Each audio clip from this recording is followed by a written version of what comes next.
The Vatican city-state is one of the most mystical and mysterious places on the planet. What the archives and tombs of the state hide is known to the narrowest number of people on our planet. I will tell you about this place and other finds of archaeologists in this video. Hi friend, you're on the KirTop channel. Colored frescoes found in Khnum Temple.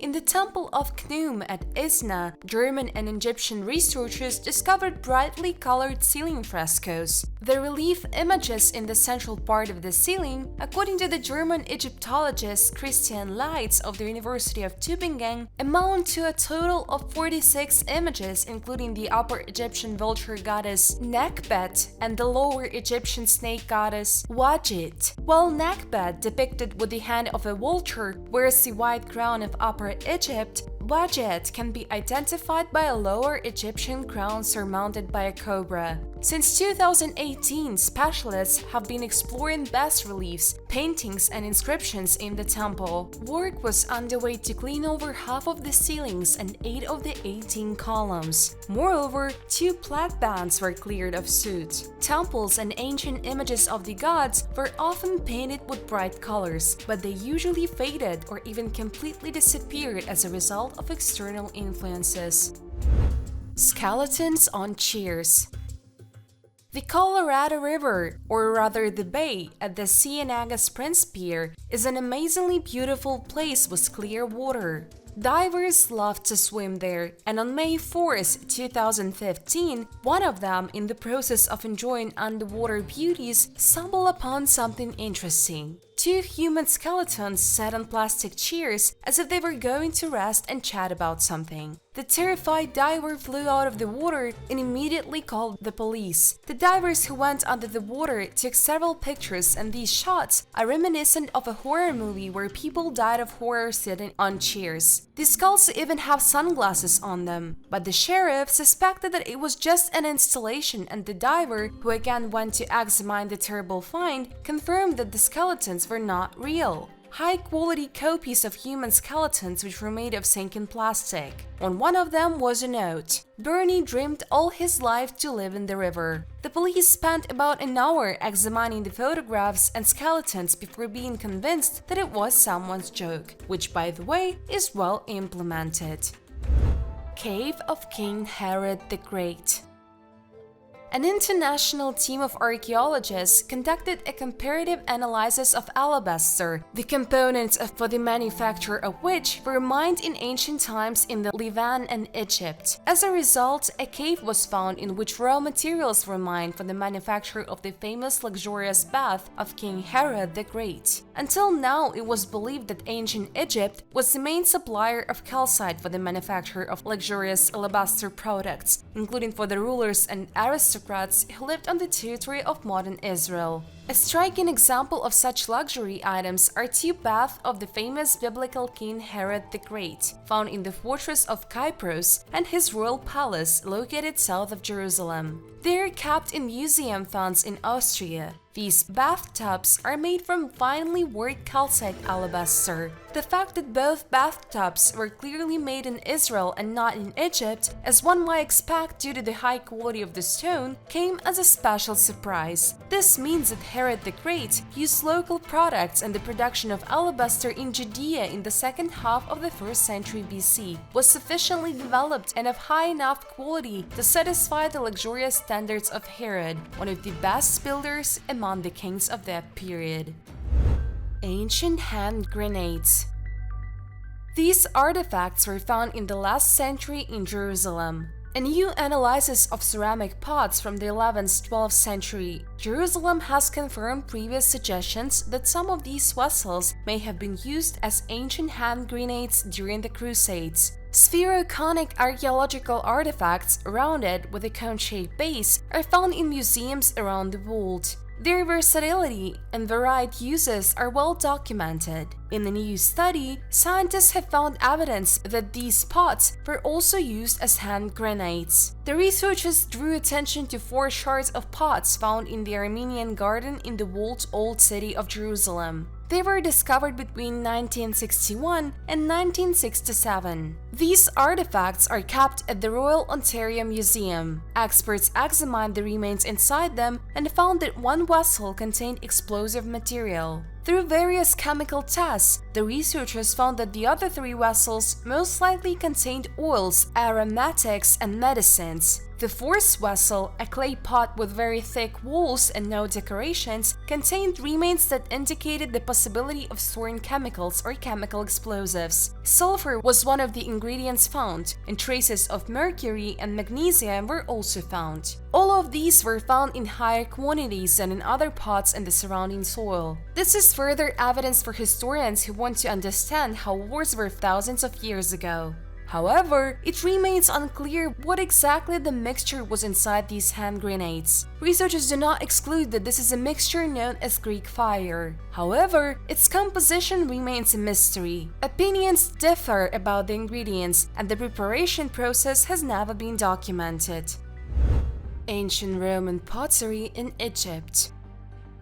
Archaeologists have discovered an ancient pottery workshop in Alexandria dating back to the beginning of the Roman period. Many fragments of round vessels, coins, figurines, and even a ritual room were found in it. Ancient workers primarily used the site to make amphoras, 2-handled, narrow-necked vessels that were commonly used to store and transport goods, such as oil and grain, according to researchers at Oxford University's Classical Art Research Center. 2 workshops with kilns were carved into the rock. One of them is still in excellent condition. In the Byzantine era, long after the production of pottery ceased here, the buildings were probably used for a different purpose, the production of lime. Among the finds was a pantry where kitchen utensils and crockery were stored. A number of limestone structures were most likely used as temporary housing for workers on the site. One room with a raised platform and remains of terracotta statues was probably used for rituals. Some of these statues represent the god Harpocrates. He took the place of the Egyptian god Horus in the Alexandrian triad of the gods, which also included Isis and Osiris. Egypt came under Roman rule in 30 BC after the death of Queen Cleopatra VII and Mark Antony.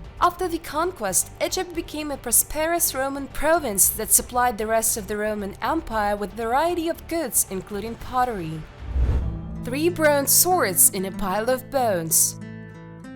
Greek and Italian archaeologists have discovered several Mycenaean tombs in a necropolis near the modern city of Ion. This place is identified with the ancient city of Ripa, whose natives participated in the Greek colonization and found Croton in Magna Graecia. The message was published on the website of the Ministry of Culture and Tourism of Greece. Despite the proximity to the ancient Greek cities of the Achaean Union, the necropolis belongs to an earlier Mycenaean settlement, which has not yet been properly excavated. This year, archaeologists discovered a large rectangular hall with a hearth in the center. The so-called Megaron was ceramics typical of the 17th century BC. A remarkable find was made in tomb number 8. In the bone heaps of old burials of the 14th and 12th centuries BC, 3 bronze swords were found, 2 of which retained parts of wooden hilts. Presumably, the swords were made in the palace workshop, possibly in Mycenae.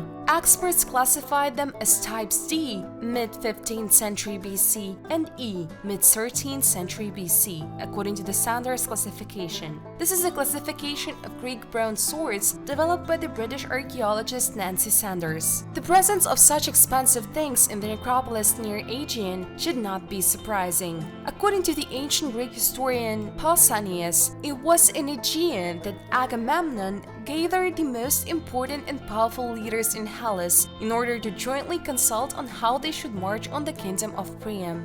In addition to weapons, a clay figurine of a horse, glass beads, and carnelian were found in the grave goods of the shifted burials. Clay plate with Homer's Odyssey. Archaeologists working in ancient Olympia, Western Peloponnese, discovered during excavations a clay tile with 13 verses from Homer's Odyssey. The tablet was created in the Roman era according to preliminary estimates no later than the 3rd century AD. This is the oldest fragment of the poem found on the territory of the Republic. According to representatives of the Greek Ministry of Culture, the inscription, despite its brevity, is of great archaeological and epigraphic significance. The fragment of the Odyssey found in Olympia has already been read. This is an episode from the 14th Son, one of the conversations of Odysseus, the king of the island of Ithaca, with the swineherd Eumaeus. The entire 14th canto of the poem is dedicated to the stay of the unrecognized Odysseus in the house of his faithful servant, who tells about the events that took place on the island during the 20 years that the hero spent in the Trojan War and wanderings. The epic poem about the return of Odysseus, one of the main heroes of the Greek war against the Trojans, was written around the 8th-7th centuries BC. Consisting of more than 12,000 lines, the Odyssey, along with another Homeric poem, the Iliad, became one of the most important literary achievements of antiquity. Already in the 3rd century BC, Lassius Livius Andronicus translated the poem into Latin. Gift to the Inca gods. In Lake Titicaca, archaeologist divers found a box made of volcanic rocks. When they opened the box, they found a llama carved from the shell of a spiny spondylus clam and a small gold leaf that may have been part of a bracelet. Archaeologists suggest that the finds are offerings from the Incas who wanted to propitiate their gods. The box of gifts was immersed in the lake at least 500 years ago. Archaeologists believe that the box was not there by chance. Reef Kake is located north of Ko. This indicates a spatial relationship between the two sites. Lake Titicaca is one of the popular archaeological sites. Last year, archaeologists found evidence of ritual offerings to unknown deities near the Isle of the Sun by the people of Tiwanaku. They were the most powerful tribe of the Andean mountain range until the arrival of the Incas around the 12th century AD. At the bottom of the lake, researchers found sacrificed llamas, gold and stone jewelry, and ceramic incense burners. These artifacts date back to between 500 and 1100 AD, about 500 years before the Incas came to Lake Titicaca. The most ancient tanners. While sorting through some 12,000 bone fragments recovered from the smuggler's cave off the Atlantic coast of Morocco, archaeologists noticed that some of them were smooth and shiny, as if they were specially shaped by human hands. As a result of additional research, scientists found that 62 found fragments are bone tools, which are from 120,000 to 90,000 years old. Among them are several tools made from animal ribs, which are well known for their use as spatulas, for dressing fur and leather. In the same cave, bones of predators were found, on which there were traces of indicating the removal of the skin. Together, carnivore bones and bone tools represent the earliest known evidence of human clothing making. Secrets of the Vatican. According to archaeological research, the obelisk, which is located in St. Peter's Square, was made in Heliopolis, ancient Egypt, but it is not known during the time of which pharaoh. Then began its movement according to the tastes and whims of the Roman emperors. Octavian Augustus first transported it to Alexandria, Egypt, in 30 BC, and then ordered it to be sent by ship to Rome by Caligula. In order not to break during transportation, the obelisk was loaded onto a ship along with 1,000 tons of lentils. Having completed its task, the ship was covered with volcanic ash and sank near today's Ostia, becoming the base of the pier. The obelisk remained in place for more than 1,500 years, until 1586 Pope Sixtus V decided to move it a few hundred meters to the side, in the center of the square in front of the newly built basilica. The Pope planned to restore all the obelisks that were then in Rome. To prevent the obelisk from becoming a place of idolatry, the Pope performed a ritual of exorcism and then ordered a cross to be erected. It is interesting that the text of the exorcism can still be seen. It is engraved in Latin on the western and eastern parts of the obelisk. It is interesting that ordinary euros are used as a means of payment in this country. But besides this, the Vatican also issues its own coins, which used to depict a portrait of the ruling pontiff, and now the coat of arms of the Pope.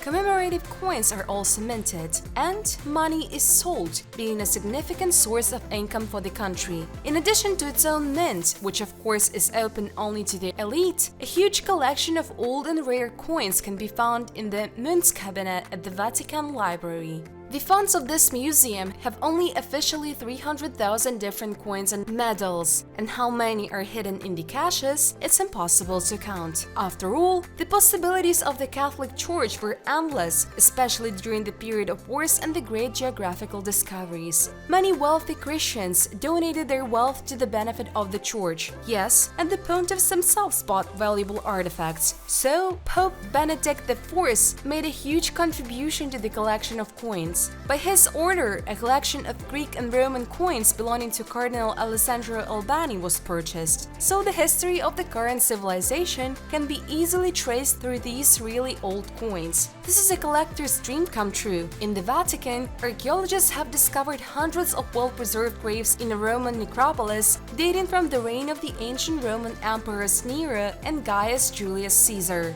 The search engines found about 250 funerary altars, including headstones on the graves of the Roman elite and freed slaves. The excavations have provided unexpected insights into Roman life at the time, such as the transition of people from the lower classes to the higher social strata, as well as changes in burial practices and the transformation of beliefs. The Roman necropolis is located on the hill of the Vatican along the ancient Triumphal Way. Archaeologists have explored only a small part of the territory, about 1,000 square meters. Tombs with human remains date back to the first 4 centuries AD and include many tombstones, funerary portraits, and sculpted sarcophaguses with the names of the buried.